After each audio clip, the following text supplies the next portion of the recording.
প্রিয় দর্শক, আমরা গত একদিন ধরে কক্সবাজারের ছোট ছোট স্থানীয় যে সৌন্দর্যগুলো ছিল সেগুলো একে একে উপভোগ করেছি। বিশেষ করে এখানকার সমুদ্র সৈকতের যে লোনা পানি, সাগরের আশ্রয়ে পড়া সৌন্দর্য যেই পানি, এটাকে উপভোগ করেছি। আমরা এখানে সাঁতার কেটেছি, আরো অনেক মজা করেছি। তো আমরা এখন এই কক্সবাজারেরই আরো একটি সুন্দর দর্শনীয় স্থান রয়েছে, যেটিকে হিমছড়ি নামে বলা হয়, হিমছড়ি পার্ক। তো আমরা কক্সবাজারের ডলফিন মোড় থেকে সোজা জি বাইক যোগে হিমছড়ি যাব। এই যাওয়ার পথে মাঝখানে অনেক সুন্দর সুন্দর দৃশ্য দেখতে পাবো। পাশেই সাগরের গর্জন এবং তার আরেক পাশে রয়েছে সুউচ্চ পাহাড়, আর এর মাঝপথ দিয়ে আমরা যাচ্ছি, পিচ ঢালা পথ। খুবই সুন্দর দৃশ্য।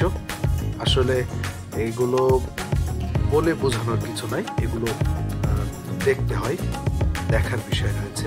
আপনাদেরকে দেখার আমন্ত্রণ রইল। আমাদের ভিডিওর মাধ্যমে যদি আপনি কোনো তথ্য জানতে চান, এখানে কমেন্টসে জানাতে পারবেন। আর ভিডিও থেকেও অনেক তথ্যবহুল বিষয়গুলো জানতে পারবেন, কারণ আমরা একেবারে যশোর থেকে কক্সবাজার পর্যন্ত যা কিছু করেছি সবই আমাদের ভিডিওর মধ্যে তুলে ধরেছি। সুতরাং আপনাদের জানতে কিন্তু খুবই সহজই হবে বলে আমি মনে করি।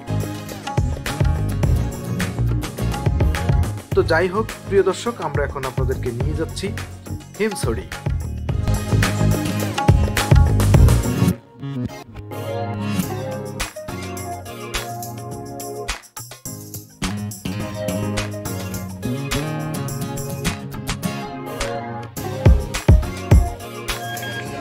আমরা হিমছড়ির প্রধান যে ফটক, এই প্রধান ফটকে এসে পড়েছি।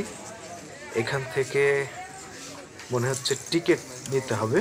হ্যাঁ, টিকিট নিতে হবে। আমরা একজনকে পাঠিয়েছি, সে টিকিট সংগ্রহ করছে। 50 টাকা করে নিয়েছে। এই টিকিটগুলো নিয়ে আমরা এই পার্কের, অর্থাৎ পাহাড়কেই পার্ক হিসেবে তৈরি করা হয়েছে, আমরা সেদিকেই যাচ্ছি। প্রিয় দর্শক দেখুন, এই সুউচ্চ পাহাড় এর চূড়ায় উঠতে গেলে আমাদেরকে এই সিঁড়িগুলো বেয়ে উঠতে হবে। এখানে অবশ্যই বৃদ্ধ মানুষ এবং শিশুদের উঠতে খুবই কষ্ট হবে। আর যারা এখনো শক্তি সামর্থ্য মানুষ, ইয়াং রয়েছেন, তাদের কিন্তু অত বেশি অসুবিধা হবে না। তারপরেও মাঝপথে মাঝে মাঝে রেস্ট করে নিতে হবে। তো যাই হোক, তারপরেও সবাই চাইবে এই পর্যন্ত যখন এসেছি এই সিঁড়িগুলো বেয়ে উঠতেই হবে, এর কোনো বিকল্প নাই, কারণ না জানি ওপাশে কি আছে। তো চলুন দেখতে থাকি। আমাদের এই ভিডিওর মাধ্যমে আপনাদেরকে এই পাহাড়ের A to Z দেখিয়ে দেবো ইনশাআল্লাহ। ধন্যবাদ।